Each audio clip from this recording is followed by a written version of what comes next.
This is the JYD Basketball Tip of the Month with head coach Rick Karr. This month, Coach Karr uses the pistol pull crossover drill to show how to execute a crossover dribble. If you have a defender standing in front of you, you have to be skilled enough to go to their corner. I've got to be skilled enough to get right here. Okay? Now, if I'm going to go by her as fast as I can, that's fine. But the problem is, she's probably going to slide across, and I've got to change hands. Okay. I've got to do three things. I've got to change the height of the ball, the speed of the ball, and the direction. Three things. If I'm going to do the crossover dribble, this is real important.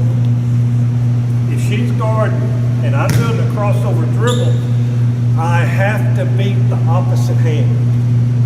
For example, if we're here, the ball has to bounce underneath or past the opposite hand.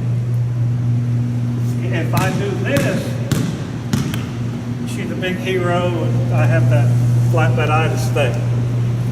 Even if she beats me, her hand is already there. If the ball goes underneath the opposite hand, I'm always going to win. Now, our drill is this. Put your hands on your pistols. Now, all I'm going to do is I'm going to change hands. But you can't pull your pistols until I change hands. Okay?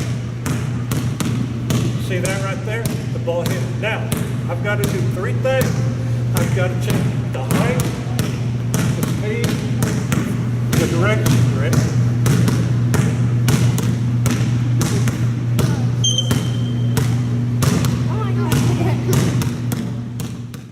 Some take-home points when executing a change of hands crossover dribble.